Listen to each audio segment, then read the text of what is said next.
Hi there. My name is Rosie. Welcome to this MCSI video. Today we will be explaining shells and why you need to understand them as a penetration tester. A shell, also referred to as the command prompt, is an interface to run command line programs. On Windows, the program cmd.exe is the primary command prompt. On Linux, the program bash is the primary shell. But there are others. It's possible to entirely remove the user interface of a computer and operate it solely via a shell. You may find this a very difficult experience though. Generally speaking, shells are used to run diagnostic tools like ping, nslookup, and ipconfig.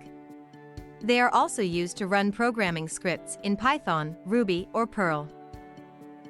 If you've never used a shell before, give it a try now. On Windows, click the Windows button on the bottom right corner, then type cmd to find the command prompt program. Hit Enter. A window should open. You can type commands in it. Type pinggoogle.com and hit Enter. A shell, also referred to as the command prompt, is an interface to run command line programs.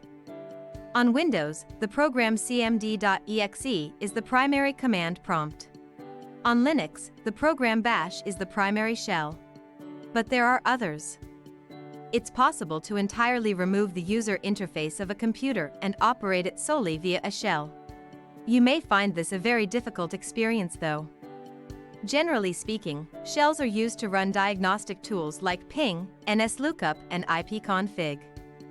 They are also used to run programming scripts in Python, Ruby, or Perl. Shells are used during most phases of a penetration test. From port scanning in reconnaissance, to password hash dumping in post-exploitation.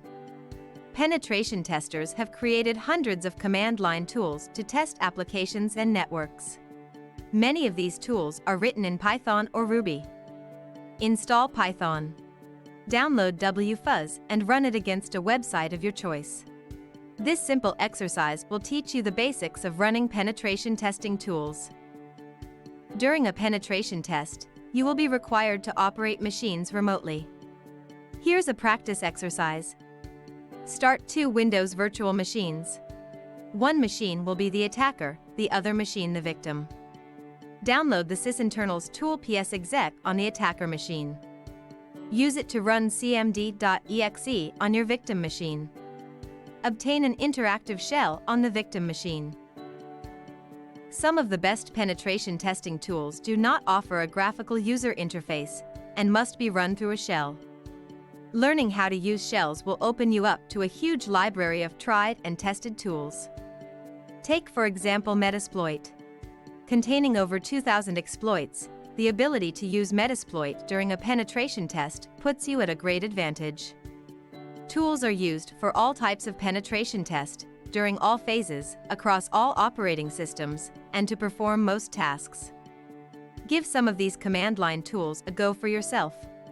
Run the command curl, google.com, and run nmap against an authorized host, scanme.nmap.org.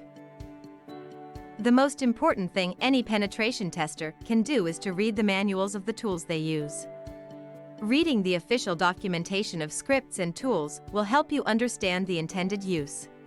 Read what arguments you can use, what input they take, and what output you should expect. You can access a tool's manual through a command line interface by either prefixing with man or using the flags -h or --ulp.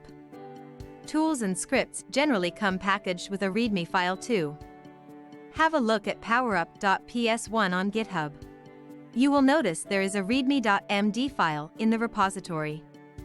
Always read these files first to help understand the tool's intended purpose. If you liked this video, please hit like and share this video on social media. Don't forget to subscribe to our YouTube channel to receive more videos like this one.